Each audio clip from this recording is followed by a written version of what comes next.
Hey, welcome back everyone. It is now September 9th of 2021. Now, we do know that Jon Favreau and Dave Filoni are really working on over a dozen Star Wars projects as we speak, a lot of which will be announced, keep in mind, by this November, and more so over at Star Wars Celebration of 2022.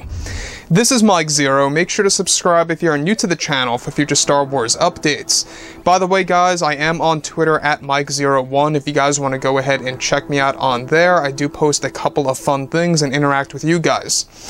So, moving ahead, we do know that George, John, and Dave are all working together as this trio, if you will, to really take care of Star Wars and really move things forward in the proper way. They're trying their absolute best to kind of distance themselves away from what Kathleen Kennedy had done to the sequel trilogy and to Star Wars in general. And as a way of really kind of bringing things all together, is that they are actually exploring different retcons and different ways to change aspects of the sequels and, of course, other Star Wars trilogies out there. That's really going to kind of tie everything together in a more vivid way. Now, obviously, a lot of fans have been very much, very much protective, if you will, over the Star Wars brand. And rightfully so. I mean, this is something that is so special to the fandom, something that a lot of fans grew up with.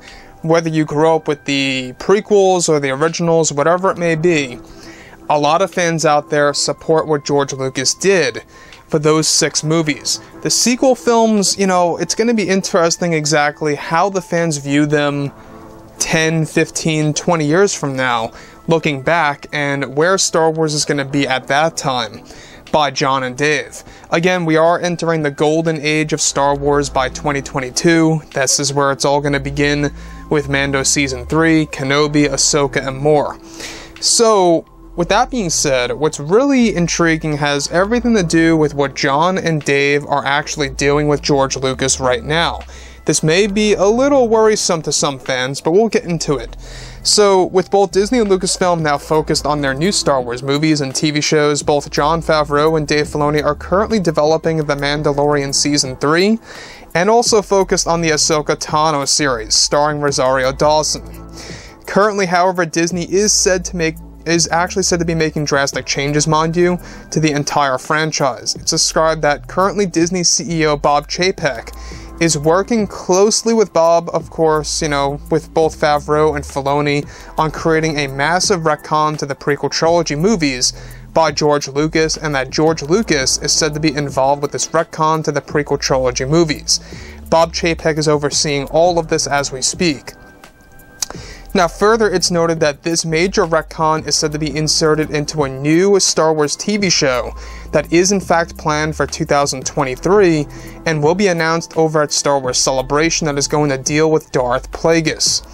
In Episode 3, Revenge of the Sith, originally Lucas wanted to make sure that Plagueis was absolutely killed by Emperor Palpatine sometime before the events of Episode 1.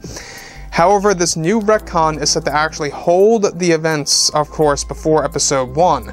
This new retcon is actually set to actually hold, of course, a lot of different elements of Plagueis and Palpatine in that entire dynamic before the events of the Prequel Trilogy, and that the spirit of Darth Plagueis actually lived on and pulled some strings throughout the entirety of the prequels, and even is said to have played a role in Palpatine learning the essence transfer technique.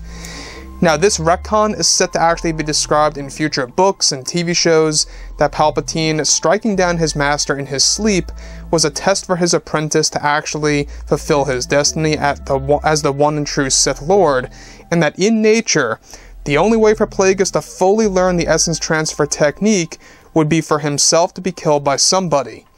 Now, it's noted that John and Dave Filoni are actually planning a live-action sequence of Palpatine striking down Darth Plagueis in a future TV show that is set to take place sometime before Episode 1. Not to be confused with the Acolyte series, however, a new show set closer to the events before Episode 1 that will use Palpatine and Plagueis as a backdrop to the show. This show is described to also hold some connections to the Acolyte series in very subtle ways, described to also actually hold a lot of connections to other aspects of Star Wars. Ian McDiarmid is said to have already had conversations with Favreau about his approval of using his character for the retcon, and that George Lucas even gave the okay for this massive change to Star Wars. Favreau and Filoni are also setting things up that Palpatine in Episode 9 actually was indeed connected to the spirit of Plagueis, as all the Sith live within him, including Plagueis himself. Now, Jon and Dave are actually set to dive further into the Sith spiritual realm that will explain further about the power of essence transfer and living as a formless entity.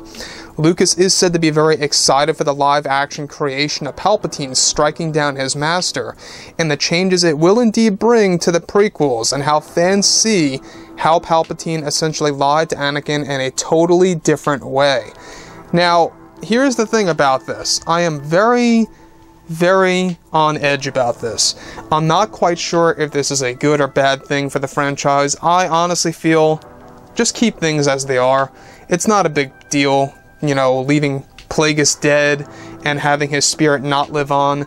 I feel that that was a better way to go about doing things, but hey, I think that in hindsight here, when we look back at the prequels, right, we saw that moment in the essential, you know, moment where you had Palpatine essentially manipulating Anakin Skywalker by talking about him striking down his own master. What really is all the more interesting is that Palpatine in this scenario is lying about the fact that Plagueis essentially learned the power to achieve, you know, pretty much distancing himself from death, and he couldn't really avoid all those different aspects, but now Plagueis is able to actually live on. So this is a very interesting change of events that George, Jon, and Dave are working on, and how they are set to actually do a live-action sequence of Palpatine striking down his master. Now, there is going to be a TV show that will be announced in the near future, in the coming months, that's actually going to feature Palpatine and Plagueis as a backdrop. Not essentially a Palpatine and Plagueis TV series, but they will be the overall backdrop of this mysterious show, where we are going to get a live action scene of Palpatine striking down Plagueis during his sleep. Now, the way this retcon is working is that Plagueis was actually counting on Palpatine to strike him down in order for the essence transfer technique to work. And this retcon is actually set to actually explain that in order to use the essence transfer technique that you must be killed by somebody. And in a way, it kind of makes sense, I guess. I mean, when we look at the movies, right, we see Palpatine getting killed by Darth Vader, he gets thrown down the reactor. That's the exact moment before he blows up that he uses that essence transfer technique. It's pretty much a survival mode, from what it seems, a survival instinct after you learn the actual power of essence transfer. So, of course, this is only going to, you know, pertain to Anakin, you know, learning about Palpatine and learning about exactly what's been going on behind the scenes. We will be learning more about this in the Ahsoka Tano series, of what Anakin Skywalker was able to uncover about Palpatine and Plagueis. We're going to be learning more and more about this as the months roll by. So, the thing about this prequel trilogy retcon, guys, I would like to hear what you all have to say about it below in the comments.